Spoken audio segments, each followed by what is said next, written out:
Özel programında sizlerle birlikteyiz.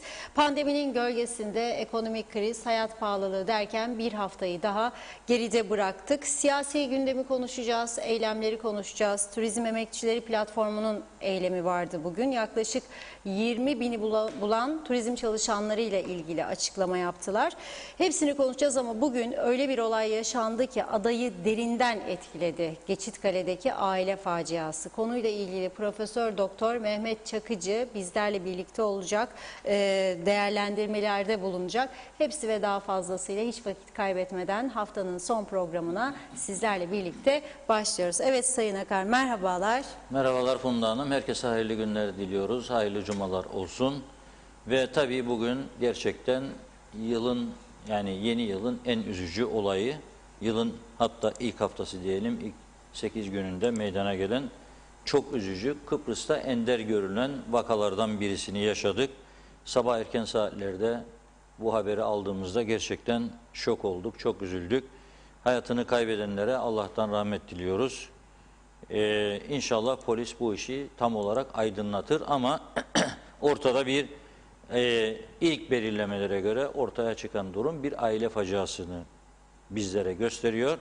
İbrahim Çobanoğlu, eşi Bengü Çobanoğlu ve 14 yaşındaki çocukları Çınar hayatını kaybediyor. Vurularak öldürüldüler. 18 yaşındaki oğulları Eralp ise şu anda biz programı yaptığımız bu saatlerde polis tarafından sorgulaması devam ediyordu. Çünkü Eralp olayın meydana geldiği dakikalarda yan komşusunun evine gidiyor ve orada bir şeyler söylüyor. Olayın tek tanığı olduğu iddia edilen komşunun söylediklerini hep birlikte izleyelim ve bundan sonra tabii ki düşünceleri paylaşacağız burada. Psikolog Sayın Mehmet Çakıcı'yla da değerlendirme yapacağız. Neden oluyor bunlar? Bu tür olaylar nereden kaynaklanıyor? Ne gibi önlemler alması lazım ailelerin? Bunları çok açık ve net bir şekilde tartışmamız gerekiyor. Hatırlarsanız bu programı devamlı izleyenler bilecek. Mart-Nisan aylarında biz bu korona pandemi sürecinin başladığı zaman İngiltere'yi örnek göstererek demiştik ki İngiltere her şeyi kapadı. İşsizlikler arttı, patladı. 1 yıl insan işsiz kaldı. Şirketler işçi azaltmasına gitti. Fakat İngiltere bir konuda yeni istihdamlar yaptı. Neydi bu? Psikolog istihdamı. Niçin? Çünkü herkesin ihtiyacı olacağını düşündüler ve evlere hizmet yapıldı. Yani siz özel izin alıp falan kliniğe, falan hastaneye gelin gibi bir durum yok.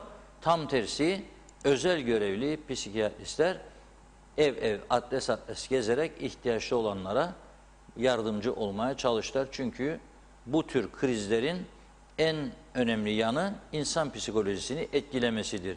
Kimisinde işsizlik kaygısı, kimisinde sağlık kaygısı, sosyal rahatlıkların sona ermesi, baskı altında hissetmesi, insanların kendini kapalı ortamda yaşaması, bunların tabii insan hayatına çok ciddi etkileri olduğu tartışılmaz bir gerçek.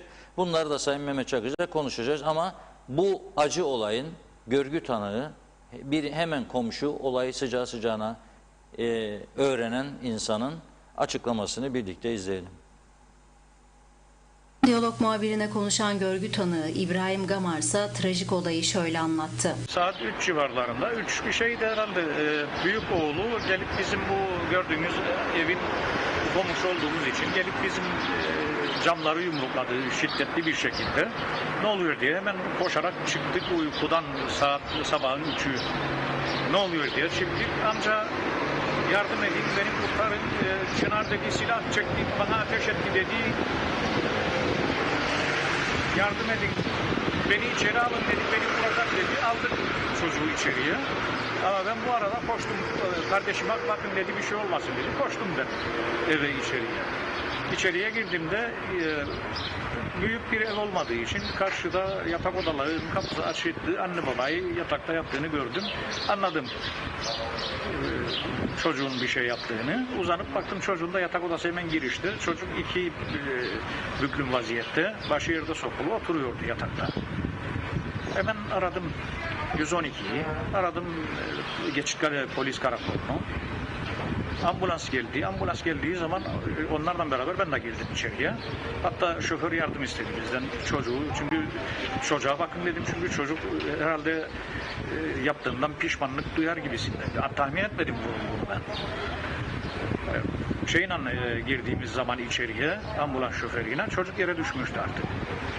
Yardım ettim, alıp sedyeye koydum. O an çocuğu gördüm kanlar içerisinde. Tahmin ettim çocuk. O zaman anladım çocuk da vurdu kendi kendini.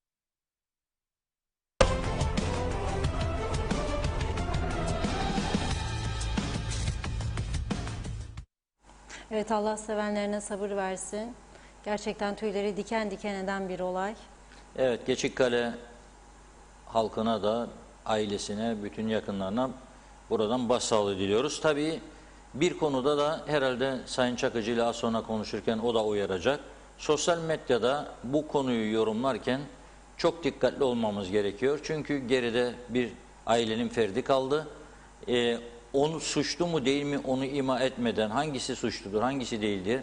Veya çocuğun bilgisayarı, 14 yaşındaki çocuğun bilgisayarı açık, internet üzerinde olduğu ve bir oyun izlediği belirtiliyor. O oyun üzerinde de sosyal medyada bakıyorum bütün gündür yorumlar yapılıyor. O oyun şöyle, o oyun böyle, şuna teşvik ediyor, şuna tahrik ediyor. Aslında birçok şey çocukların kafasını karıştırıyor. Sadece o adı geçen oyun değil, başından bakarsak birçok konu tahrik ediyor.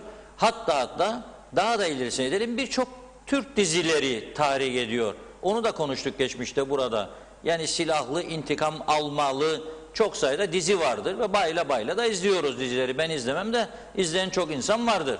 Yani onun için sosyal medyada zaten bir derin yara var ve zaten toplumun vicdan sahibi tüm kesimlerini üzmüştür, derinden yaralamıştır bu olay. Yapılması gereken nedir? İnsanların kendi çocuklarına, ailelerine, arkadaşlarına, dostlarına sahip çıkmasıdır. Yapılması gereken aslında budur. Paylaşılması gereken mesajlar budur. Rahatlık içerisine düşüp bırak ne yaparsa yapsın çocukları, o kendi halinde oynasın. Bırak biz de kendi keyfimize bakalım. Ne yapalım ya, o çocuklar büyüyecekler, istediğini görsün, istediğini oynasın. Yok, ben görüyorum yakın çevremden de 4 yaşından aşağı çocuk bu oyuncağı kullanmaması lazım. Ne olacak diyor. Nasıl ne olacak? 4 yaşındaysa 4 yaşında. Herhalde bir bildiği var bu insanların, üretenlerin de sana bir yaş sınırı koyuyor. Biz kendimizi önce kontrol edeceğiz. Kendi kendimize ve bazı iyi alışkanlıklar edinmeye başlayacağız. Yoksa bir olay gerçekleştikten sonra onun arkasından sosyal medyada ileri geri bildiğimiz bilmediğimiz konuları ortaya atıp tartışırsak iyilik yapmış olmayız, en azından bunu söyleyeyim. Yanlış yapmış oluruz diye düşünüyorum. Evet, Profesör Doktor Mehmet Çakıcı da şu anda telefon hattımızda. Mehmet Bey merhabalar. Merhabalar, selamlar. Selamlar, hoş geldiniz yayınımıza. Hoş bulduk, merhabalar. Selamlar doktorum. Merhabalar Rüşat Bey kardeşim. Evet, üzücü bir olay yaşadık. Geçmişte sizinle çok konuştuk bu konuları. Psikolojik travmalar ve ayrıca uyuşturucu konusunda da defalarca sizinle programlar yaptık. Şimdi uyuşturucuda da patlama var ülkemizde. Sürekli polisin gündeminde var, mahkemelerin gündeminde en fazla da var ama bu konuyu konuşalım. Nasıl bir psikolojik durum bu? Bir aile travması yaşanır, böyle bir facia. Neler etken olabilir? Kısaca ve tavsiye en fazla önemli. Topluma bu konuda önemli bir uzman kişi olarak ne tavsiye etmek istersiniz? Evet, şimdi şöyle bir nokta var, onu söyleyeyim. Yani benim de geçmişte anne ve baba öldürme olayları kendi makalelerime de yansımıştı. Yıl 1999 Adli Tıp Sistemi'nde maddesider şizofreni isminde bir ilk tıp makale vardır. O da benim tarafından yazılan bir makaledir. Anne ve baba öldürme. Biz zaten literatürde bunlara baba öldürme, patrisizel patrisit diyoruz. Anne öldürmeye de matrisit diyoruz. Bunlarla ilgili çok seyrek olsa da makaleler yayınlanır. Dolayısıyla gerçekten Kıbrıs'ta son birkaç yıldır siz de dikkatinizi çekiyor ve ben daha geçen gün Çiğdem Hanım'ın programında beni de haber bültenine bağlattılardı. Yani bu tür sosyal olayların farkındalığını siz de programınızı ben Reşat Bey olarak sizin de çok duyarlı olduğunuzu biliyorum. Sağ olun. Dolayısıyla bu programınızı da çok yakından takip ediyorum. Sosyal olaylara çok vurgu yapıyorsunuz aslında. O bakımdan da size teşekkür ederim. Çünkü bu bilimsel yönüyle bakmak çok her televizyonun yaptığı bir olay değil. Doğru. Şimdi matrisit ve patrisit olayları birbirlerine paralellik gösterir. Şu şekilde genellikle olay annenin ve babanın yatak odasında gerçekleşir. Ki bu olayda da öyle gerçekleştirilmiş durumdadır. Hemen olayın arkasından bir şiddet olayı yaşanır. Ki burada da belli ki bir silahlı çatışma veya silahlı bir ateş eylemi gerçekleştirildiği anlaşılıyor. Bu anlamda o da dikkatimi çekti. Üçüncü bir nokta da şeydir. Her zaman anne öldürmelerden sonra, özellikle matrisit dediğim anne öldürmelerden sonra genellikle evlat intiharla eder. Şimdi bunu baktığımda yıllar önce, 20 yıl önce yaptığım makaleyle çok özdeşleşiyor. Şimdi burada birkaç noktaya dikkat etmek lazım. Bir kere bu tür bir eylemi, anne ve baba öldürme eylemini ya akıl hastalığı mevcut olabilir bir kişide, psikotik bozukluk dediğimiz bir ki genellikle anne öldürme olaylarının şizofrenik hastalarda olabileceği söylenir. Veyahut da tepkisel çocuk yaşta birinin olabileceği düşünülebilir. Eğer bir kişi 12 ile 15 yaş arasında ise bu eylemde kişi yaptığı olayın sonuçlarını hem anlama hem sonuçlarını kavrayabilmek gibi buna tıp literatüründe, hadi tıpta biraz da farik ve mümeyyiz olma deriz. Yani hem olayı anlama veya sonuçlarını kavrama açısından 12 ile 15 yaşında arasındaki çocuklarda şey olabilir. Yani çocuk bu bir yaptığı eylemin ne olduğunun ciddiyetini başta tam anlamayabilir, tepkisel olabilir ve sonuçlarının da nereye varabileceğini de başlangıçta anlamayabilir. Evet. Şimdi buna sizin dikkatinizi çeken bir noktada şu açıdan bakmak lazım. Geçmişte şiddet eylemi var mıdır? Bu tür eylemi yapanlarda çocuk veya daha büyük olsun. Çünkü şiddetin önemli belirleyicisidir. Bunu tetikleyen başka faktörler de vardır. Toplumsal olaylar, bugün yaşadığımız şeyler vardır. Değil mi? Kıbrıs'ta şu anda hep söyleriz bir pandemi yoktur. Covid-19 ruh sağlığı pandemisi de vardır. Ve en çok da eve kapandığımız için de aile içi şiddet olaylarının %40 oranında arttığı söylenmektedir. İstatistiksel olarak belirtilmektedir. Dolayısıyla bu da bir aile içi şiddet ve en ölümcül olanıdır. Bir anne baba öldürmeye varan bir şiddet eylemi vardır ortada. Dolayısıyla bunu tetikleyen tabii başka faktörler de var. Yani içinde bulunduğumuz ruhsal durum, dövizin ortaya çıkışı, işsizlik, ekonomik sorunlar yetmezmiş gibi bir de aile içi şiddetli kavgalar, bir de tabii sizin üzerinde özellikle durduğunuzun farkındayım. Şiddet içerikli oyunlar, programlar gibi daha tetikleyici bir atmosfer de oluşturulabilir. Gerçekten Kıbrıs Türk topluluğu bu açıdan zor durumda. Evet.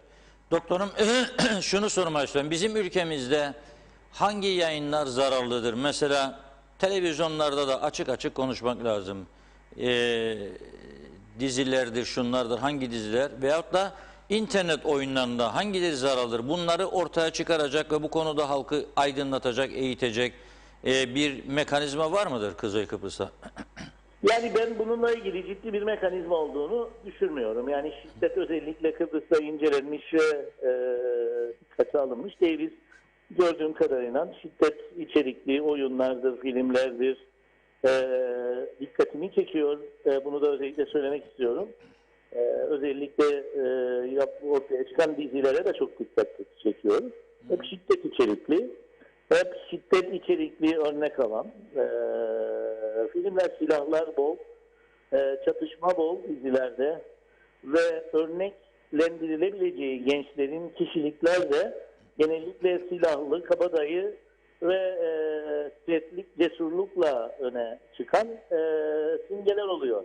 Evet. Şimdi bütün bunlar bir araya geldiği zaman gençlerimiz, çocuklarımız dizilerde, filmlerde şiddetle işte başa çıkan, güzel silah atan, güzel kurşun atan, attığını vuran kişiler daha çok öne çıkan bir özellikte oluyor şeylerimiz.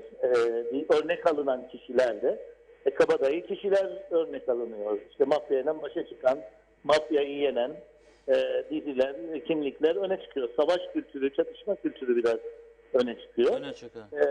Burada çok zeki kişiler, akıllı kişiler, sakince olaylardan başa çıkan, streslerle başa çıkan kimlikleri örnek almıyoruz. İşte en çok silah tutan, en iyi silahı çeken kişi örnek kişilik oluyor. Bir de buna oyunlar eklenince bu şekilde internette son dönemlerde ucu bucağı belli olmayan bir derinlik ve bunlar da örnek alınabiliyor tabii. Ama Evet. bu olayla ilgili olarak acaba bir akıl hastalığı geçmişi var mıdır kişinin, yoksa ani tepkisel bir hadise midir, yoksa bu oyunların tetiklediği bir süreç midir? Böyle çok basit olarak da görmek istemem çünkü çok ciddi olaydır anne baba öldürme olayı ve bu anlamda da baktığım zaman biraz da silah alınacak, odaya gidilecek, hem baba vurulacak hem anne vurulacak ve buna bağlı olarak bir basit bir kavganın ürünüymüş gibi görünmedi bana. Ama yaş itibariyle bir tek çocuklar olayları sağlıklı değerlendiremeyebilir. Ani tepkisel davranabilirler. Ve ani tepkisel davranmakla sonuçlarını da beklenmedik sonuçlar ortaya çıkan bir takım aktiviteler olabilir. Ama bizim memleketimizde şey yoktur. Evet. Bunu kontrol edecek bir mekanizmanın olduğunu düşünmüyorum. Düşünmüyorsun. Psikolojinin çok önemsendiğini de düşünmüyorum. Okullarda en azından özür dilerim, okullarda mesela ilkokuldan başlayarak çocuklara eğitici yan dersler konsa, üniversitelerde bunların etkisi olur mu ileriki? %100 doğrudur. Bir şey hemen söyleyeyim. Ya çok doğru bir noktaya değindiniz. Yani dünyada life skill training dediğimiz yaşam beceri eğitimleri vardır. Bunlar işte stresle başa çıkmadır, kendini tanımadır, risk analizleri dediğimiz derslerdir. Bunlara biz yaşam becerisi eğitimleri diyoruz. Özellikle öfke kontrolü ve öfke kontrol programları vardır. Ve bunlar bırakın üniversitede çok geç yaşta. İlkokuldan başlayarak öğretilir. Yaşam beceri eğitimleri. Şimdi ben birkaç kezdir liselere yönelik uyuşturucuyla ilgili 20 yıl önce yazdığımı hatırlıyorum yaşam beceri eğitimini. 16 yıl reddedilmişti. Bizde uyuşturucu sorunu yoktur diye. En son 2017-18'de uyuşturucuyu önlemek için biz yaşam beceri eğitimini liselere koyduk. Ama bunun ortaokul ve ilkokullardan da başlayarak öfke kontrolü, dediğim gibi kendini tanıma, stresle başa çıkma, kendini ortaya koyma, hayır deme becerileri, iletişim becerileri dediğimiz bu becerilerin, ki biz bunlara yaşam becerileri eğitimi diyoruz. Sizin çok güzel söylediğiniz gibi bunların ilkokuldan başlayarak bunu ilkokul, ortaokullara, sonra liselere ekleyerek ve koymamız lazım. Dünyada vardır. Amerika'da, İngiltere'de, Avustralya'da, Kanada'da bunlar, bu tür eğitimler vardır. Bizde yoktur.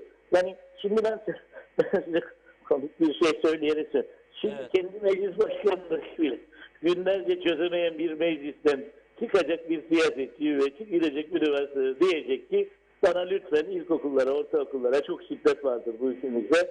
Yaşam becerisi eğitimleri isterim diyecek. Ben de ona tebrik edeceğiz eğer bunu bugün bu yüzyılda 2021'de yapmayı becerirsek. Bu Amerika eğitimler Amerika'da, Kanada'da, orada burada 1950'li yıllardan itibaren başladı. Biz 70 yıl gerideyiz. Şimdi yapmaya çalışırsak bile. Keşke becerebilsek bunları yapmaya ama ne kadar anlamsız kalıyor biliyor musunuz bu yaşadıklarımız şu anda, o meclisteki kavgalar, tartışmalar, meclis başkanlığı. Bizim insanımız kendi anne babasını ile ilgili ölümler ortaya çıkabilecek olaylarla karşılaşıyoruz. İntiharların sayısı ülkede giderek artıyor. Sizin dediğiniz gibi işte şiddet içerikli olaylar giderek artıyor. Uyuşturucu giderek artıyor ülkede. Bunlara eğilmemiz gerektiğini siz de çok doğru bir şekilde zaten vurguluyorsunuz. Diğerleri de çok anlamsız hale geliyor zaten. Böyle bu açılardan da bakarsak. Evet. Son bir soru sorayım. Vaktinizi fazla almayalım. Bugün yaşanan bu üzücü olay, facia diyelim. Yani artık hepimizi çok üzdü. Bu olay karşısında halkımıza, insanlarımıza kısaca nasıl bir hareket tarzı önerirsiniz? Sosyal medyada çünkü patladı, yorumlar ileri geri bir yığın şeyler var. Tamam, üzülüyoruz, ediyoruz, bir şeyler yazmak geliyor içimizden ama daha da olayın boyutlarını başka tarafa çekmeye yol açabilir. Başkalarının aklını karıştırmaya yol açabilir. Bu olayı nasıl yorumlamalı insanlar? Yani kısaca bir tavsiye alırsak memnun olurum. Bir şey hemen söyleyeyim. Yani ben şu anda şunu görüyorum. Yani dünya, biz söylemiyoruz. Bütün dünya psikiyatri camiası söylüyor bunu. Dünyada Covid-19 pandemisi yoktur. Ruh sağlığı pandemisi de vardır. Bu ne demektir? Dünyada depresyon, anksiyete gibi başta olmak üzere gelecek kaygısı, obsesif belirtiler ve intiharlar giderek artıyor. Bir kere dünyadan bağımsız bir uzayda değiliz. Evet. Kıbrıs'ta da bunlar artıyor anlamını taşıyor bu. Bunun gibi olaylar görüyoruz. Bizim yapmamız gereken, bütün halka şu anda şunu çağrısını yapmak lazım. Yani bir kere herkes sakinliğini koruması lazımdır. Özellikle evde, yani en tehlikeli yer ev olmamalıdır. Bir aile içi şiddet, bu da başta kadınlar ve çocuklar olmak üzere bir şiddete maruz olmamalıdır süreç.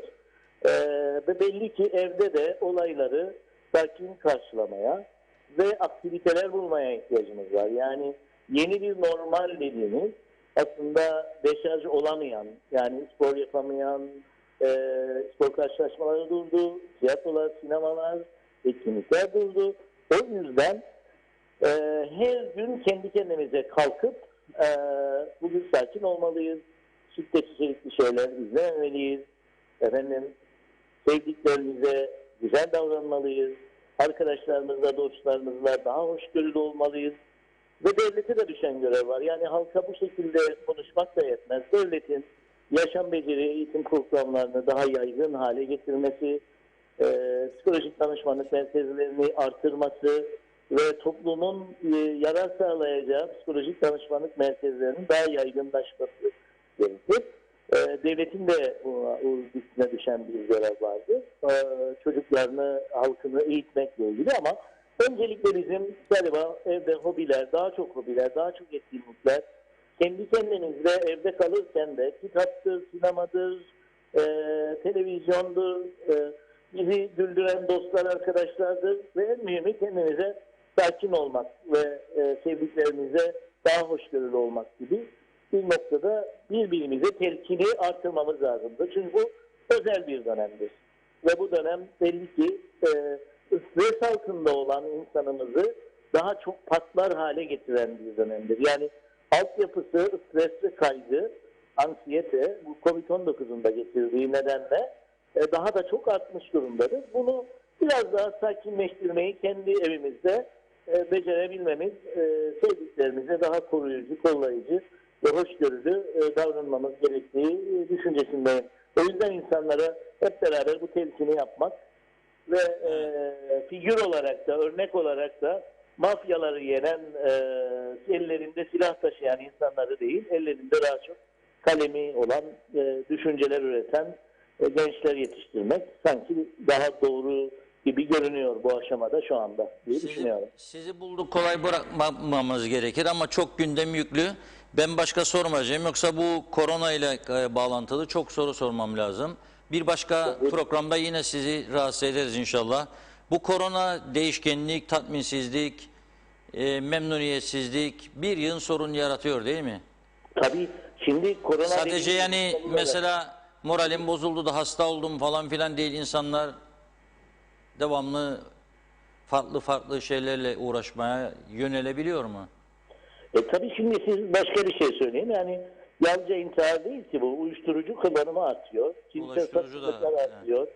Yani insanlar kaldık sonra yani acayip cinsel fantazilerden tutun da internet daha bağımlılığı, telefon bağımlılığı gibi başka arayışlar gibi. Çünkü deşarj olamayınca insan ne olacak? Spor yapamadığında, evde kapalı kaldığında bir sürü başka sapkınlıklara da yönelebilecek. O yüzden önemli tabii şu anda insanların kendi hobilerini geliştirmesi çok önemli. Ruh sağlıklarını da koruma açısından. Çünkü dediğim Evet. gibi depresyon ve anksiyete de giderek artıyor. O yüzden ona kendi hobilerimizi ve sakinliğimizi koruyacak yeni normalin içinde yeni etkinlikler bulmamız gerekiyor diye düşünüyorum. Evet, Şu anda. daha farklı şeyler elde edebileceğini düşünerek. Bir soru da Funda Hanım'ın varmış. Buyursun, Evet, sorsun. tabii.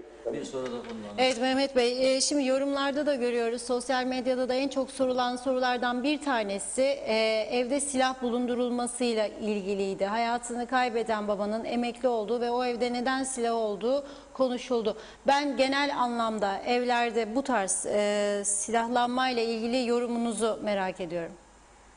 Ben hemen söyleyeyim. Bir psikiyatrist olarak, bir bilim insanı olarak ben silahlanmanın her türlüsüne karşıyım. Neden karşıyım? Kendi bilimsel şeylerimden dolayı, bilgilerimden dolayı. Silahın var olduğu ülkelerde silahlı eylemler daha çoktur. Örneğin Amerika bunlardan biridir. Amerika'da özellikle evlerde yoğun olarak silah bulundurulduğu için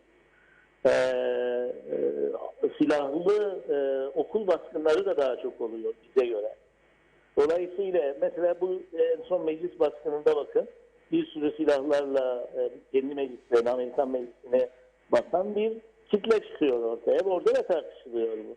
Silahın olduğu ülkelerde, silah izninin olduğu ülkelerde kişiler bu silahları kullanır. Çünkü siz doğru dürüst karakter analizleri ve psikolojik analizler de yapamıyoruz. Silahı kullanmak isteyenler de silaha meyilli kişiler.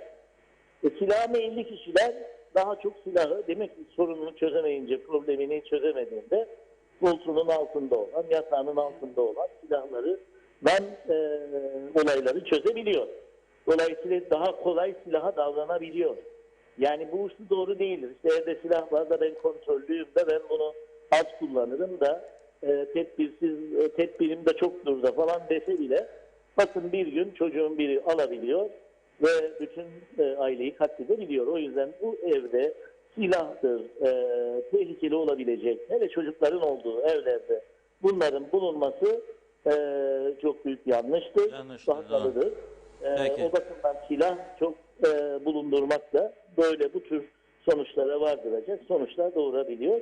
O yüzden bilimsel olarak da bu ispatlanmış şeylerdir. Her ne kadar biz kabul etmesek de biraz Türk toplumu silaha meraklı bir toplum olsak da bunun bir başka biçimini öğrenmemiz lazımdır. Aksi takdirde sonuçları felaketlerle sonuçlanabiliyor. Bu örnek olaydı da gördüğünüz gibi diye düşünüyorum. Siz de, doğrudur. Çok teşekkür ediyoruz Sayın Çakıcı. Çok sağ olun. Başka programlarda yine birlikte olmak Her dileğiyle. zaman. Tabii ki ben de sizleri zevkle izlemeye devam edeceğim. Sağ olun. Çok teşekkür ederiz. İyi günler. Evet, açıklamalarını, değerlendirmelerini dinledik. Evet, Mehmet Çakıcı Bey'in söyledikleri, özellikle bu silah konusu son derece önemlidir. Ben hiç unutmam, ilk televizyon programımı İngiltere'den döndükten sonra Genç TV'de yapmıştım. Sevgili Ertan'ın ricası üzerine Genç TV'de bir televizyon programı başlatmıştım. Haftada bir, sonra iki olmuştu. İlk programda şu anda emekli olan, o dönem görevde olan başsavcı Sayın Akın Said'i davet etmiştim programa. İlk programım.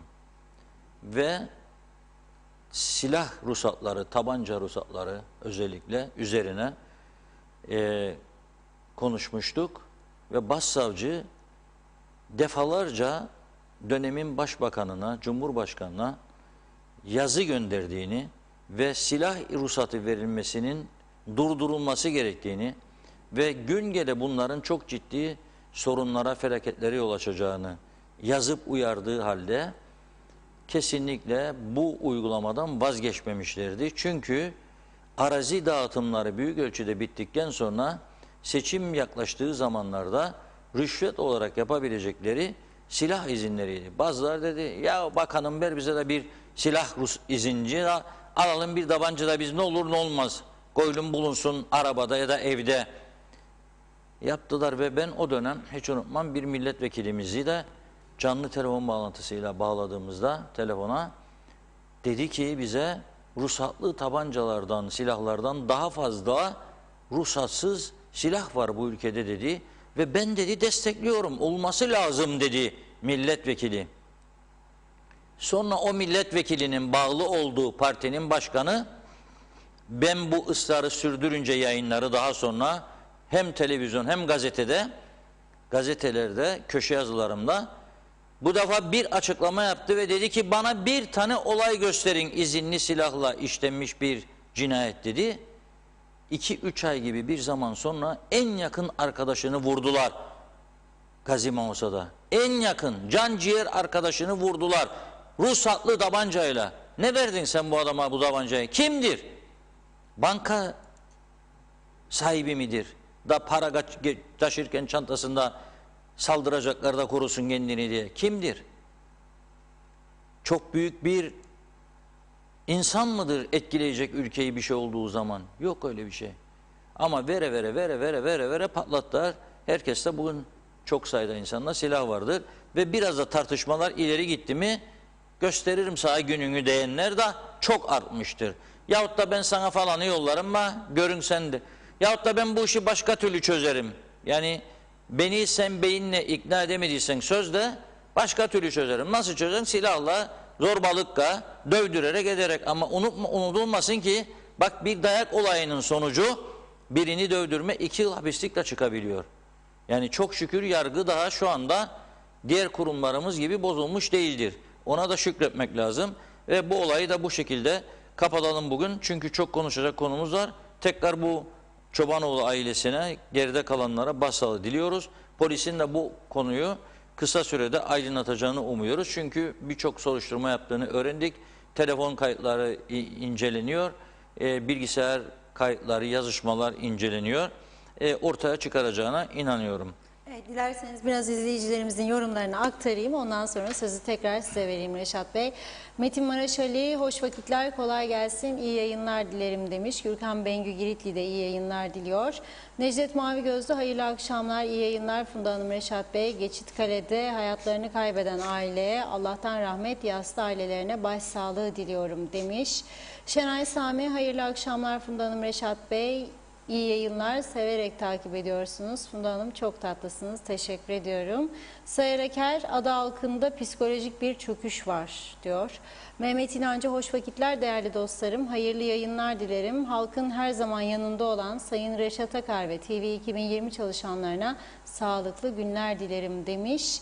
Ümit Mustafa, iyi akşamlar. Reşat abi, hatırlarsanız sizlere Yıldırım ve Akova köyü istikametinde lambaları olmayan metal direkleri yazmıştım yorum olarak. Diyalog TV 2020 sayfasına elektrik dairesi bu lambaları taktılar. Elektrik dairesini ve personelini tebrik ederim. Yaptıkları için size iyi çalışmalar dilerim diyor. Tülin Berova, çok üzgünüz demiş. Hilat Siva, iyi akşamlar diyemeyeceğim Funda Hanım, Reşat Bey. Bugün gelişen aile faciası güne damgasını vurdu. Tek kelimeyle yazık diyor. Ayşe Güner Mertcan, mutlaka polisimizin tahkikatının neticesini beklememiz lazım. Hepimize geçmiş olsun. Londra'dan Güner Bey. Şerife Turgay Derya, iyi yayınlar dilemiş. Mehmet İnancı, PlayStation'larda tehlikeli oyunlar var. Çocuklar ev içinde denetlenmeli. Benim oğlum bu oyunlarla oynarken defalarca uyarı yapıyordum demiş. İsmail Kerçin, iyi yayınlar diliyor. Şenol Can Bulat, büyük bir dram. Toplum olarak çok üzgünüz. Ateş düştüğü yeri yakar ama bu olay hepimizi yaktı. Sayar Eker, anne baba çocuklarına sahip çıkmalıdır. Adada ibret olacak olaylar birçok aileyi vurmuş görünüyor diyor. Mustafa Özcan, iyi yayınlar dilemiş. Gürkan Bengü Giritli, bugünkü olay Kuzey Kıbrıs'ın durumunu gösterir. Rastlantı bir olay değil demiş. Emin Mehmet, güzel haberlerin tartışılacağı günleri özledik. Ailenin başı sağ olsun, Allah rahmet eylesin. Meliha Acımsal, Reşat Bey, Funda Hanım iyi yayınlar, çok üzgünüz. Allah rahmet eylesin, mekanı cennet olsun diyor. Sema Akbenlican da acı, çok acı. Allah rahmet eylesin. Neler oluyor gençlerimize, çocuklarımıza neler oluyor? Aile dediğimiz sevgiye demiş. Sibel Serin, Sayın Akar, Sayın Bedir, yoğun gündemde iyi yayınlar, kolaylıklar diliyorum demiş. Erhan Çelik, ülkenin başı sağ olsun. Burada en seri yaşanan cinayetin failini tespit olarak el sıvabına bakılırsa en seri şekilde olay yeri incelemeyle çözülür. Ateşli silahla ateş eden şahısların elinde barut izi kalır. Tüm KKTC'nin başı sağ olsun demiş. Zeka Uçer iyi yayınlar diliyor. Hüseyin Koltan iyi akşamlar diliyorum. Reşat Bey, Funda Hanım iyi yayınlar, kolay gelsin. Doğru haberin adresi. Cemal Eker, Çukur dizisini izleyip etkisi altında kalan gençler Arasta'yı haraca tutmaya başlamışlardı. Silah ve mafya dizileri kontrolsüz ve bilinçsiz hareket edilmesine sebep oluyor diyor. Maalesef bir ailemiz yok olmuştur. Mehmet İnancı, beylik silahıymış, ne büyük saçmalık. Askerlik, subaylık bitmişse devlet bu silahı geri almalı. Bunlar yapılmazsa görünen köyün minaresi göründü demektir. Necdet Mavi Gözlü, Reşat Bey, her gün gazetelerde hırsızlık, uyuşturucu ve adli olayları görmekten bıktık, usandık. Bu olayları yapan ve tutuklanan insanların da tutuklandıktan sonra adada kaçak olarak ikamet ettikleri araştırmalar sonucunda meydana çıkıyor. Bizim Kuzey Kıbrıs'ta tek derdimiz hangi hükümet iktidara gelecek, kim meclis başkanı olacak değildir. Evlerimizde rahat değiliz. Lütfen bunları da gündeminize getiriniz. Ta ki bu dediğim olayları birilerine duyurana kadar da buradan size yazacağım. Çünkü artık bu hırsızlık, darp, tecavüz ve adada kaçak olarak bulunan ve her türlü pis işlere karışan bu insanların yaptıklarını gazetelerden okumaktan bıktık, usandık diyor. Ama buna cevap vereceğim Necdet Bey. Bir de tersini düşünelim. Yazılmadığını düşünelim. Duyulmadığını düşünelim. Ceza almamış gibi kendisini, bakın bu yazıldığı zaman bir gazetede ve bir televizyonda söylendiği zaman ismiyle onun otomatikman ileriki işlemlerinde Google araması yaptıklarında adı çıkıyor. Bugün çok sayıda insan iş müracaatı yaptığında onunla ilgili Google araştırması yaparlar. Eğer bir suç işlemişse o suçu işlediği suç çıkıyor orada karşısına. Ona göre adam da tercih yapıyor temkinli. 2. Teşhir etmek özellikle ağır suçlarda caydırıcılığı artırır. Yani bir insan eğer söylüyorum işte birisini dövdü, 2 yıl hapislik aldığı bilinmezse dövdü de ne oldu denir bu defa. Dövdü de ne oldu, ben de döveyim. O biri dövdü, ne oldu, ben de döveyim. Basayım ezeyim eleğim kendini der ve gider şiddete başvurur. Küçük toplumlarda caydırıcıdır bu. İngiltere'de geçmişte örnek vereyim, İngiltere gazetelerini her gün 3 tane gazete okuyan insanım. Canlı yani geliyor bana. Güney Kıbrıs'ta basılan gazeteler geliyor. İngiltere'de geçmişte 3-4 yıl öncesine kadar gazeteler hiç bu haberleri vermezlerdi. Ön sayfalarında özellikle işte Pakistan'da tren kazası 101 ölüm, işte Hindistan'da bilmem ne, Afganistan'da bilmem ne, ana fotoğraf konusu. İşte ülke içinde bir şey varsa Maliye Bakanlığı'nın vergi işi. Bununla ilgili konular çıkardı. Son 4 yıldır İngiliz gazetesi de değişti. Cinayetleri, tecavüzleri, bir çocuk ormana kaçırılmış 7 yaşında diye 15 gün birinci sayfasında manşetlerinde tutuyorlar artık. Çünkü gizlendikçe cesareti artırıyor. Yani bir de bu yönden bakması lazım. O yönden bir şey söyleyeceğim. Bir de taze haber okuyan mesajlara devam edersiniz. Maalesef bir can kaybımız daha oldu Covid'den. Nöroloji karantina servisinde yoğun bakımda yatan entübeli Covid-19 pozitif Serpil Hancıoğlu 81 yaşında az önce hayatını kaybetmiş. Allah rahmet eylesin diyoruz. Tanınmış bir insandı. Bildiğim kadarıyla Özbil Hancıoğlu'nun eşidir. Buradan Allah rahmet eylesin diyorum. Ailesine de başsağlığı diliyorum. Sağlık Bakanlığı'nın şimdi yaptığı bir açıklama da ortaya çıktı. Tabii sağlık önlemlerini konuşacağız biraz sonra, gündemimizde var. Güney Kıbrıs'ın aldığı yeni önlemler var. Onları da biraz sonra konuşacağız. Biraz daha mesaj okuyabilirsiniz. Devam Evet. edelim. Hızlıca okuyorum. Mücessem Öder iyi yayınlar dilemiş. Aslında okullarda matematik, Türkçe ve tarihten daha önemli olan hayat dersleri olmalı. Çocuklarımızın, gençlerimizin buna daha çok ihtiyacı var ama maalesef biz bir yarış içinde çocuklarımız en iyi okulu kazansın diye koşturuyoruz. Yazık diyor. Mustafa Özcan şu anda hem kel hem fodul yönetiliyoruz. 68'li mülkelilerden Erdil Nami Bey'in dediği gibi ne zaman Türkiye para göndermeyi keser ve Luna Park'taki gibi roller coaster yönetimlerden kurtulduğumuz zaman kendi ayaklarımız üzerinde durmayı öğrenip hepimiz normale döneceğiz demiş. Günay Şeherli 14 yaşında bir çocuk annesini babasını ateşli silahla vurursa eğitimimizde sorun var demektir. Bu cesareti kendinde bulması halkı da şoka soktu. Annedir babadır psikologlar bu konu hakkında araştırıp bu çocuk neden silaha sarıldı? Çok önemli. Eğitimli olabilir mi acaba? Ailenin başı sağ olsun ama henüz tabii ki 14 yaşında çocuğumuzun yapıp yapmadığı tam net belli değil. Emin Mehmet çocuklarımıza telefon para yerine sevgiyle doyurur. Evlatlarımızı kontrol ve denetimle onları rencide etmeden takipte olmayı, aile olmayı başarmamız gerek. Sevgi her derdin ilacı, toparlanmamız gerek diyor. Tema Yavaş iyi yayınlar dilemiş. Kıbrıs'ın başı sağ olsun çok kötü bir durum diyor. Sayar Aker global dünyamızda anormaller normal gibi görünüyor demiş. Emin Mehmet yasaklanmış haplar niye veriliyor diye sormuş. Akilo'ya Ballı iyi yayınlar diliyor. Maalesef ta Londra'da sabah sabah bu acı haberle kalktık. Yerimizden çok üzgünüz. Bir an evvel devletimiz, eğitimle ilgili kurumlarımız ve aileler bu konulara eğilmeli. Başka türlü bu olayların önü alınamayacak diyor. Sayar Aker adada yaşam enteresan 50 yaşında emekli olunuyor demiş. Güner'in yeri diyor ki biz avcıyız her evde tüfek var. Abdullah Yükler Sayın Akar bu ekonomi sıkıntı bence Allah sonumuzu hayır etsin çok üzüldük demiş. Mustafa Hasan Keklikler aklı başında olan bir kişi böyle bir şey asla yapmaz diyor. Seni dünyaya getiren anne ve babana asla böyle bir şey olmaz. Yazıklar olsun demiş. Turgay Gezen devletin çok ciddi yapısal sorunları var. Bir olay olduğu zaman haliyle her kafadan bir ses çıkıyor. Önemli olan bu sorunları devleti yönetenlerin en asgari noktaya indirgemesidir. Fakat bizde böyle bir devlet yönetimi olmadığı için sorunlar da her geçen gün katlanarak büyüyor demiş. Üzgünüm ama realite maalesef budur ve düzeleceğine dair umut ya da neredeyse yok denecek kadar azdır. Ahmet Utku aile faciası bizi çok üzdü. Bence tüm emekli olan silahları toplansın demiş.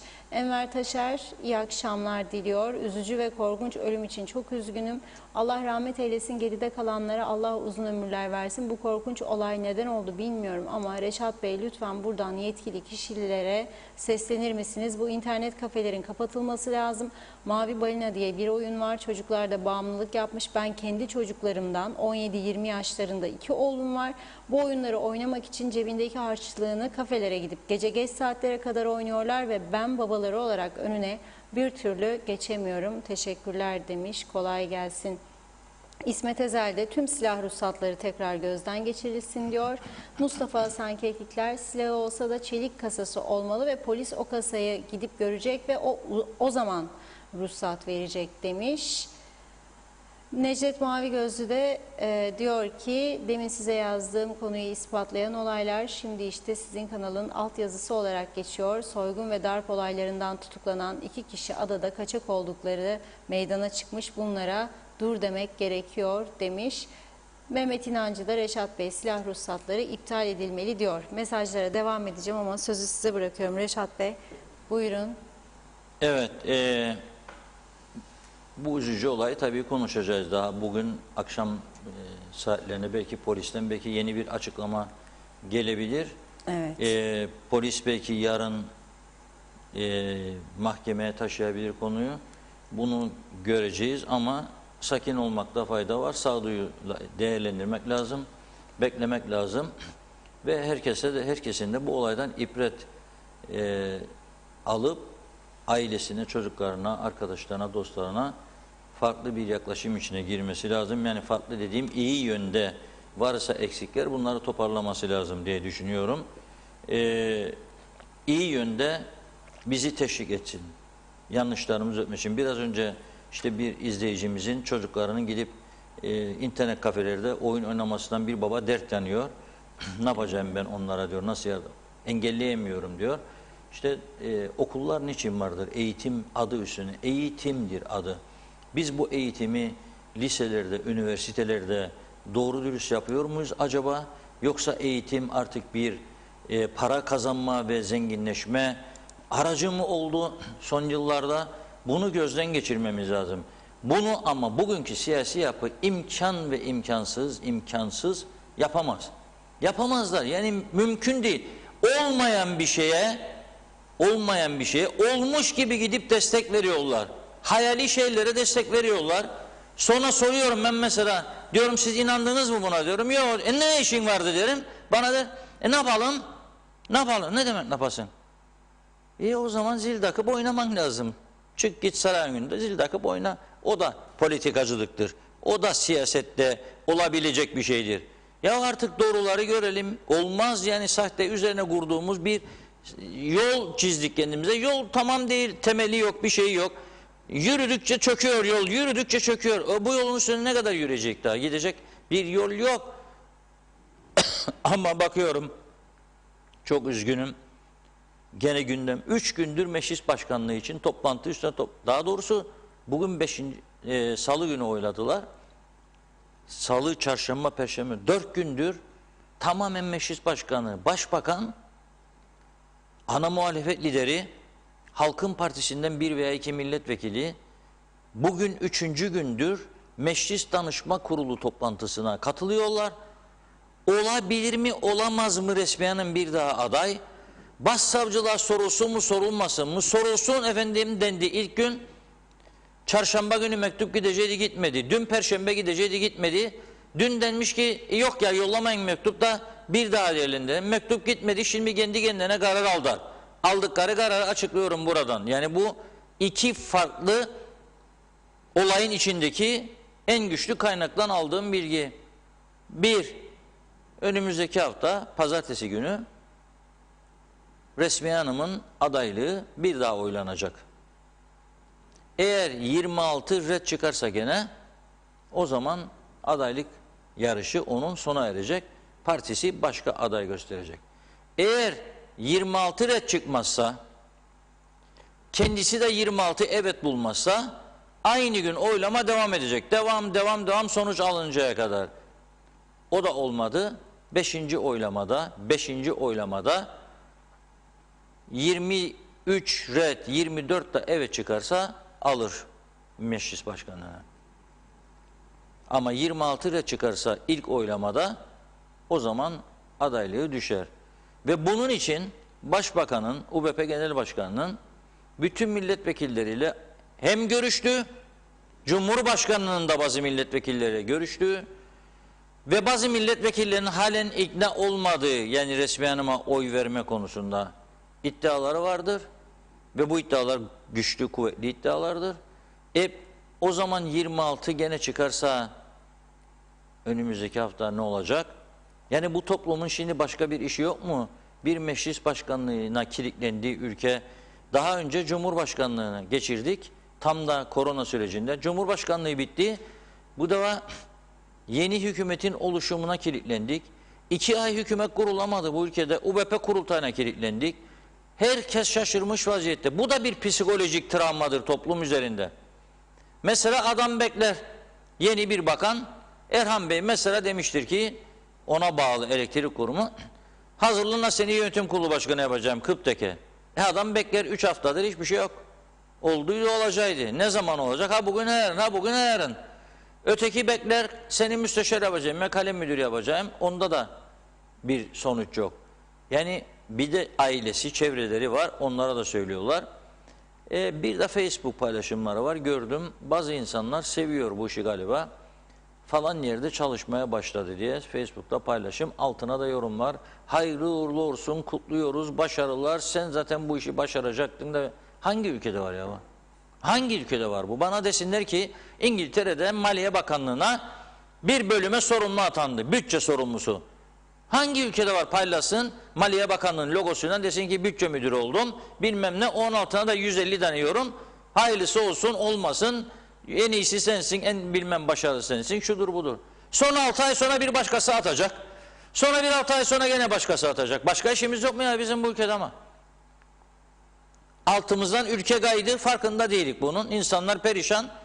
Bir taraftan geçim sıkıntısı, açlık, fakirlik başladı ülkede ve ciddi kriminal suçlar başladı, patladı bu ülkede.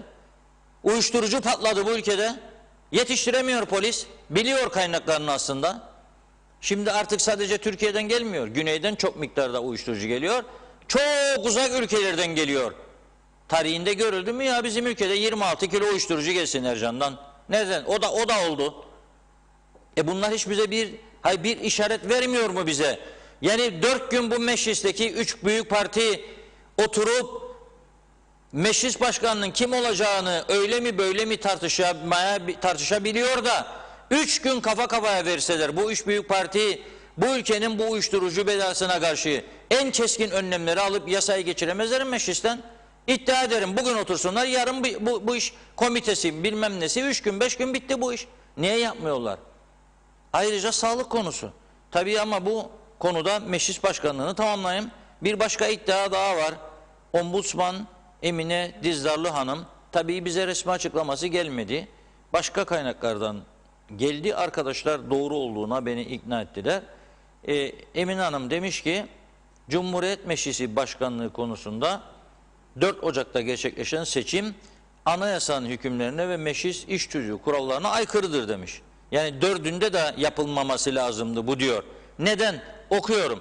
KKTC Anayasası'nın ilgili maddesinin 2. devre meclis başkanı ve meclis başkan yardımcısı seçiminin yasama yılının başlangıcından başlayarak en geç 10 gün içinde yapılmasını ve tamamlanmasını görüyor diyor. Bunlar amir hükümlerdir diyor ve değişikliğe açık değildir. Bu sürenin üzerinden takriben 3 aya aşkın bir süre geçmiş ve söz konusu seçim yenile yapılmıştır diyor. Bu durumda KKTC Anayasası'nın hükümlerinin yok sayıldığı ve veya görmezlikten gelindiği anlaşılmaktadır. Yasamadan sorumlu olan Cumhuriyet Meclisi'nin kendi yaptığı meclis iş tüzüğü kurallarını ve KKTC Anayasası hükümlerini uygulamaması kabul edilebilir bir husus değildir. Ama bu meclis iş tüzüğü kaç yüz defa çatır çatır çiğnedi kendi yaptığı iş tüzüğünü. Zaten yaptıkları tüzüğün doğru olduğuna onlar da inanmıyor. Bir zaman birisi yapmış, birisi çıkarmış bir maddesini, öteki gelen bir madde koymuş yahut da bırakmış. Boş ver ya zaten kim bakacak tüzüğe falan diyorlar. Kimi ilgilendirir tüzükler, yasa, anayasa? Bu ülke yani şu anda zaten yasalara göre mi idare edilir? İngilizlerin geçmişten bize bıraktığı yasalar vardı 1959-60 yıllarına kadar uyguladıkları. Yargıçlar eskiden mahkemelerde karar verirken hep o yasalara göre giderlerdi. Hatta tüzüklere göre. Tüzük göre İngiliz dönemden kalan tüzüğe bakar yargıç karar verirdi. Ama o tüzükler tabii adam akıllı tüzüklerdi. Bilgili insanlar tarafından hazırlanan tüzüklerdi. Yok ki asparagas bizim şimdiki tüzüklerimiz. Hangi bilgi, tecrübe, deneyime göre, kendi kafamıza göre ve gene çevreciklerimizi düşünerek hazırlanan tüzükler. Kime göre ya? Şimdi bu parti meclislerinde kaç tane uzman vardır? Tüzük konusunda da gidip oylama yaparlar ya yasalar konusunda. Arkadaşlar bir yasa geçirecek. Bunu parti meclisinde tartışalım. Buyurun 3 saat 4 saat toplantı herkes konuşur. Notlar alınır. Netice alamadık bu gece bir sonraki toplantı. Bir sonraki toplantı. Ama nedir yaptığımız ya bunun içinde? 30 kişi bunun içinde. 30 kişi. Nedir 30 kişinin bu kadar beyin fırtınaları ve sonuç da ortada hiçbir şey yapamadık. Bu defa Türkiye bize müdahale ediyor. Niçin ediyor arkadaş? Ediyormuş. Niçin? Yapmıyorsun bir şey. Hastaneyi yaptın boş durur. Hastane yaptın boş durur. Ve şimdi dolayısıyla diyor KKTC Anayasası'nın gereklerini yerine getirmek sadece vatandaşın değil, vekillerin dahil hepimizin görevi olmalıdır. Aksi halde hukukun sınırlarını çizmek çok zor olacaktır. Dinleyecekler mi kendisini? Buna göre olmamalı diyor. Bitti bu iş diyor. Yani 4'ünde gerçekleşti seçim diyor. 10 gün içinde yapacaktın. Yapmadın diyor. Bitti bu iş diyor. Yani senin bu yanda yaptığın 4 Ocak'taki seçim yaptığın diyor mecliste yasal değildi zaten diyor. Anayasaya da aykırı, tüzüğe de aykırı. Yapmaman lazımdı. Çünkü diyor sen işte 2. yasama yılı okudum biraz önce. Ona göre yapman lazımdı diyor. 10 gün içinde yapılması lazımdı diyor. Meclis başkanı ve yardımcısının seçiminin yasama yılının başlangıcından başlayarak en geç 10 gün içinde yapılması ve tamamlanması öngörülürdü. Siz uzattınız diyor aylarca. Bu Hükmü Karakuş Bugün böyle isterik, uzadırık, yarın istemeyi kısaldırık. Yani o aralarında arkadaşlar konuşurlar. O hiçbir yasa, kendi yaptıkları yasalardan, çocuklardan da haberleri yok. Ve ne oluyor şimdi? Olacak mı pazartesi günü bilmiyorum. Onlar aralarında danışma kurulu danışmışlar. Olsun ya pazartesi demişler. Olacaksa pazartesi olacak. Ombudsman, o zaman eğer ombudsmanın bu uyarıları da dinlenmezse o zaman bu makama ne gerek var? Orada bir insan var. Ne gerek var? Ne yapmaya yarattık bu makamları? Yani o zaman o da ayrı bir soru işareti olacak. Bakalım, bir meclis başkanlığına ülke kilitlendi. Cumhurbaşkanlığı hükümet kurmaya kilitlenmişti. UBP kurultayına kilitlenmiştik. Şimdi meclis başkanlığına. Bakalım birkaç hafta sonra nereye kilitleniyor? Hükümet krizlerine herhalde doğru gidiliyor. İlginç bir durumla karşı karşıyayız. Sağlığa geçmemiz lazım. Birkaç mesaj daha okuyun. Çok Evet. birlikte görüyorum. Hemen aktarıyorum. Ondan sonra